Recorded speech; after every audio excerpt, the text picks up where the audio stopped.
ಎರಡನೆಯ ಸುದ್ದಿಗೆ ಬರ್ತೀನಿ. ಅದು ಧರ್ಮಸ್ಥಳಕ್ಕೆ ಸಂಬಂಧಪಟ್ಟದ್ದು. ಧರ್ಮಸ್ಥಳದ ಪ್ರಕರಣ ನಾನು ಹೇಳಿದೆ, ಸರ್ವೋಚ್ಚ ನ್ಯಾಯಾಲಯದ ಮುಂದೆ ಈ ಪ್ರಕರಣ ಬಂದಿತ್ತು. ಮುಖ್ಯ ನ್ಯಾಯಮೂರ್ತಿಗಳು ಈ ಪ್ರಕರಣದ ವಿಚಾರಣೆ ನಡೆಸಿದ್ರು. ಅದು ಪಬ್ಲಿಕ್ ಇಂಟ್ರೆಸ್ಟ್ ಲಿಟಿಗೇಷನ್ ಸಂಬಂಧಪಟ್ಟ ಹಾಗೆ. ಏನು 74 ಅಸಹಜ ಸಾವುಗಳು ಏನಿವೆ ಇದಕ್ಕೆ ಸಂಬಂಧಪಟ್ಟದ್ದು.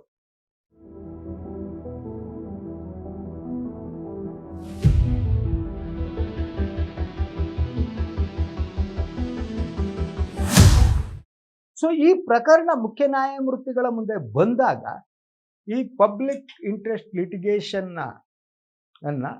ಇದರ ಪರವಾಗಿ ವಾದ ಮಾಡಿದವರು ಹಿರಿಯ ವಕೀಲರಾದಂಥ ಬಾಲನ್ ಅವರು ತಮ್ಮ ವಾದದಲ್ಲಿ ಕೆಲವು ಪ್ರಶ್ನೆಗಳನ್ನು ಎತ್ತಿದ್ರು, ಕೆಲವು ವಿಚಾರಗಳನ್ನು ಪೀಠದ ಗಮನಕ್ಕೆ ತಂದರು. ಇದಾದ ಮೇಲೆ ಮುಖ್ಯ ನ್ಯಾಯಮೂರ್ತಿಗಳು ಸರ್ಕಾರಕ್ಕೆ ಸೂಚನೆಯನ್ನು ಕೊಟ್ಟರು. ಇದಕ್ಕೆ ಸಂಬಂಧಪಟ್ಟ ಹಾಗೆ ಏನಾಗಿದೆ,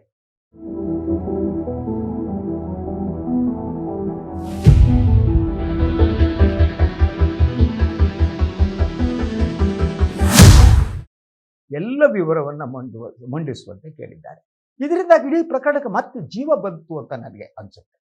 ಸೊ ಅದರ ನಾನು ವಿಶ್ಲೇಷಣೆಗಿಂತ ಮೊದಲು ಇದಕ್ಕೆ ಸಂಬಂಧಪಟ್ಟ ಹಾಗೆ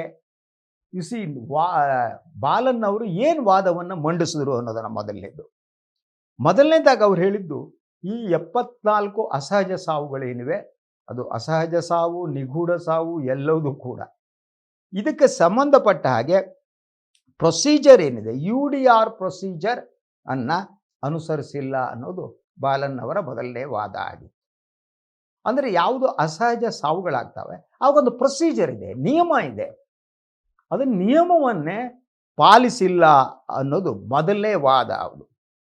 ಅದರ ಜೊತೆಗೆ ಶರಾವತಿ ಲಾಡ್ಜ್ ಅಂತ ಇದೆ ಧರ್ಮಸ್ಥಳದಲ್ಲಿ.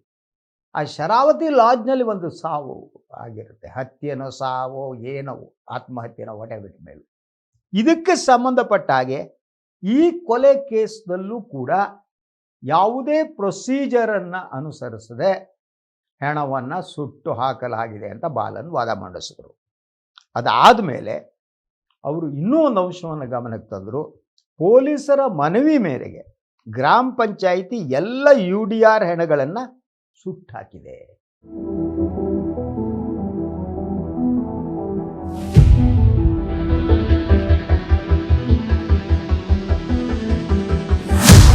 ಇದು ಆಶ್ಚರ್ಯಜನಕವಾದ. ಎಲ್ಲ ಹೆಣವನ್ನು ಸುಟ್ಟಾಕಿದೆ. ಯೂಶಲಿ ದಫನ್ ಮಾಡೋದಕ್ಕೆ ಬೇರೆ ಬೇರೆ ಮಾರ್ಗಗಳಿವೆ. ನೀವು ಹೂಳ್ಬೋದು, ಇಂಡಿಯಾದಲ್ಲಿ ಅದನ್ನು ಮಾಡ್ತಾರೆ.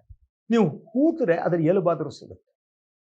ಸುಟ್ಟೆ ಹಾಕಿ ಬೂದಿ ಮಾಡಿಬಿಟ್ರು ಯಾಕೆ? ಇದು ಕೂಡ ಬಹಳ ಮುಖ್ಯವಾದ ಪ್ರಶ್ನೆ. ಅದರ ಜೊತೆಗೆ ಯೂಶ್ವಲಿ ಇಂತಹ ಪ್ರಕರಣದಲ್ಲಿ ಏನು ಮಾಡ್ತಾರೆ ಅಂದರೆ, ಈ ಅಸಹಜ ಸಾವಿನ ಪ್ರಕರಣಗಳು UDR ಪ್ರಕರಣದಲ್ಲಿ ಮೊದಲು ಮಾಡೋದು ಏನು ಮಾಡ್ತಾರೆ ಗೊತ್ತಾ ನಿಮಗೆ? ಮೊದಲು ಪ್ರಕರಣವನ್ನು ದಾಖಲಿಸ್ಕೋಬೇಕು. ಇದು ಕೊಲೆ ಕೇಸನ್ನು ದಾಖಲಿಸ್ಕೊಂಡು ಅದಾದ ಮೇಲೆ UDR ಮಾಡಬೇಕು. ಆದರೆ ಈ ಯಾವುದೇ ಪ್ರಕರಣಗಳಲ್ಲಿ ಕೊಲೆ ಅಂತಾಗಲಿ ಯಾವುದು ದಾಖಲೆನೇ ಮಾಡದೆ ಸಂಪೂರ್ಣ ಬದಲನೆ UDR ಕೇಸನ್ನು ದಾಖಲಿಸಲಾಗಿದೆ ಅಂತ ನೋಡಿ. ಪ್ರತಿ ಹಂತದಲ್ಲಿ ಪ್ರೊಸೀಜರ್ನಲ್ಲಿ ಇಲ್ಲಿ ಆಗಿರುವ ತಪ್ಪುಗಳನ್ನು ಬಾಲನ್ ಅವರು ನ್ಯಾಯಾಲಯದ ಲಕ್ಷ್ಯಕ್ಕೆ ತಂದರು. ಯಾಕೆ ಹೀಗೆ? ಯೂಶ್ವಲಿ ಇಂಥ ಸಂದರ್ಭದಲ್ಲಿ ಇನ್ನೊಂದು ಮಾಡ್ತಾರೆ, ಎಲ್ಲರಿಗೂ ಗೊತ್ತಿರೋಂಥದ್ದು. ಏನು ಫೋಟೋಗ್ರಫಿ ಮಾಡ್ತಾರೆ, ಹಾಗೆಯೇ ವಿಡಿಯೋ ಮಾಡ್ತಾರೆ. ಈ ದಾಖಲೆಗಳನ್ನು ಸಂಗ್ರಹಿಸಿ ಇಡಬೇಕಾದ್ದು ಪ್ರಕರಣದ ತನಿಖೆಯ ದೃಷ್ಟಿಯಿಂದ ಬಹಳ ಮುಖ್ಯವಾದ್ದು. ಯಾವುದನ್ನು ಮಾಡಿಲ್ಲ, ವಿಡಿಯೋಗ್ರಫಿ ಇಲ್ಲ, ಫೋಟೋ ಇಲ್ಲ. ಯಾಕೆ ಮಾಡಿಲ್ಲ? ಅದೇ ಬಾಲನ್ ಅವರು ನ್ಯಾಯಾಲಯದ ಮುಂದೆ ಪ್ರಶ್ನಿಸಿದ್ದು. ಅದಕ್ಕೊಂದು ಉದ್ದೇಶ ಇರಬೇಕಲ್ವಾ? ಆ ಉದ್ದೇಶ ಯಾವುದು? ಯಾಕಾಗಿ ಇದರ ಹಿಂದಿರುವ ಕೈಗಳು ಯಾವುವು? ಯಾವ ಕೈಗಳು ಇಲ್ಲಿ ಇಡೀ ಪ್ರಕರಣವನ್ನು ನಿಯಂತ್ರಿಸ್ತಾ ಇವೆ? ಇಂತಹ ಪ್ರಶ್ನೆಗಳು ಕೂಡ ಬರುತ್ತೆ ಅಂತ. ಸೊ ಇನ್ನೊಂದು ಬಹಳ ಮುಖ್ಯವಾದ ಅಂಶವನ್ನು ಅವರು ಗಮನಕ್ಕೆ ತಂದಿದ್ದು ನ್ಯಾಯಾಲಯದ ಮುಂದೆ, ಇಂಥ ಪ್ರಕರಣ ಈ ಲಾಡ್ಜ್ನಲ್ಲಿ ಒಂದು ಹೆಣ ಸಿಕ್ತೆ ಅಂತ ಇಟ್ಕೊಳ್ಳಿ. ಆ ಲಾಡ್ಜ್ನ ಓನರ್ನ ಕರೆದು ಕೇಳಬೇಕಲ್ವಾ, ಯಾರು ಮಾಲೀಕರಿದ್ದಾರೆ ಅವರು ವಿಚಾರಣೆ ನಡೆಸಬೇಕು.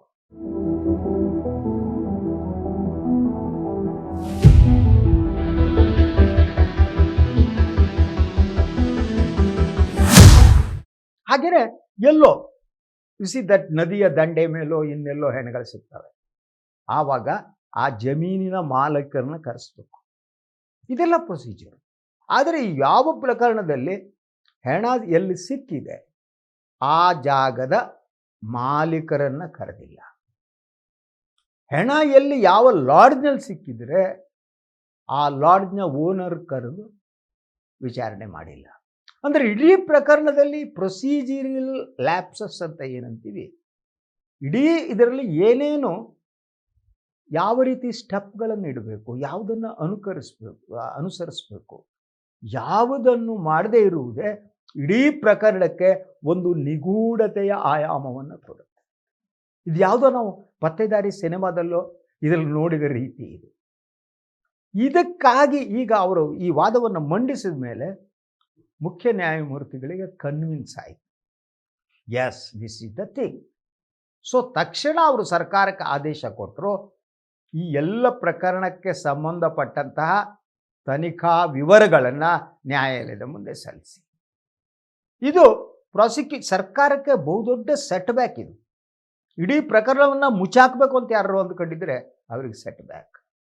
ಸಾವಿನ ಪ್ರಕರಣ ನದಿಯಲ್ಲಿ ತೇಲಿ ಹೋದ ಹಾಗೆ ತೇಲಿ ಹೋಗುವುದನ್ನು ಬಯಸುವವರಿಗೆ ಇದು ದೊಡ್ಡ ಸೆಟ್ ಬ್ಯಾಕ್. ಅದರ ಜೊತೆಗೆ ಆ 74 ಅಸಹಜ ಸಾವುಗಳಿಗೆ ಸಂಬಂಧಪಟ್ಟು ಹೆಣ್ಣುಮಕ್ಕಳು ಇರಲಿ ಗಂಡು ಮಕ್ಕಳು ಇರಲಿ ಕಡ್ರಿ, ಅವರ ಕುಟುಂಬದವರು ತಮ್ಮ ಮನೆಯವರೇ ಆದ ಹಪಾಪಿಸಲ್ವಾ?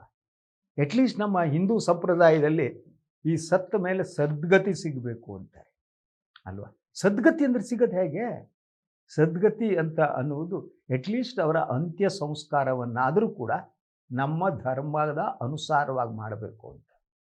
ಇದು ಯಾವುದನ್ನು ಮಾಡದೆ ಹಾಗೆ ಹೆಣವನ್ನು ಪೊಲೀಸರು ತಗೊಂಡು ಹೋಗ್ಬಿಟ್ಟು ಎಲ್ಲೋ ಸುಟ್ಟು ಹಾಕಿ ಪ್ರಕರಣವನ್ನು ಮುಚ್ಚಿದರೆ this is the serious thing ಅಂತ.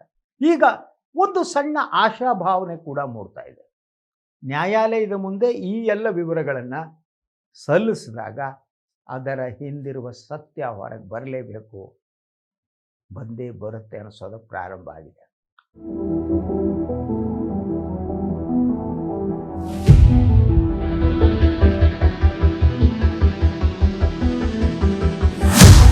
Let's wait and see. ಯಾಕಂದರೆ ಈ ನಿಗೂಢತೆ ಭೇದ ಆಗಬೇಕು, ಅದನ್ನು ಭೇದಿಸ್ಬೇಕು. ಅದ್ರ ಜೊತೆಗೆ ನಾನು ಭಾಳ ಸಂದರ್ಭದಲ್ಲಿ ಹೇಳ್ತಾ ಇರ್ತೀನಿ, ಇಲ್ಲಿ ಯಾರ್ದೋ ಮೇಲೆ ಆರೋಪ ಮಾಡಬೇಕಾಗಿಲ್ಲ, ಅಲ್ಲಿ ಹೆಗಡೆ ಕುಟುಂಬದ ಮೇಲೂ ಆರೋಪ ಮಾಡಬೇಕಾಗಿಲ್ಲ, ಗೊತ್ತಿಲ್ಲದೆ ಯಾರ ಮೇಲೂ ಆರೋಪ ಮಾಡಿಕೊಡು. ಆದರೆ ಸತ್ಯ ಏನು? ಇವರೆಲ್ಲ ಅಲ್ಲ, ಸರಿ ಸಂತೋಷ, ಆದರೆ ಯಾರು ಅನ್ನೋದು ಹೇಳಬೇಕಲ್ವ? ಯಾವುದೇ ಒಂದು ಅಸಹಜ ಸಾವಿನ ಪ್ರಕರಣದಲ್ಲಿ ಬೇರೆಯವ್ರ ಮೇಲೆ ಆರೋಪ ಮಾಡೋದು ಸುಲಭವಾದ್ದು, ಆದರೆ ಅಲ್ಲಿರುವವರು ಯಾರೋ ಅಲ್ಲ ಅಂತ ಆದರೆ ಇನ್ನೊಬ್ಬರು ಯಾರು ಅನ್ನುವ ಪತ್ತೆ ಆಗಬೇಕು. ಅದೇ ನ್ಯಾಯದಾನ. ಅದು ಆಗತ್ತೆ ಅಂತ ಅಂದ್ಕೊಳ್ಳೋಣ.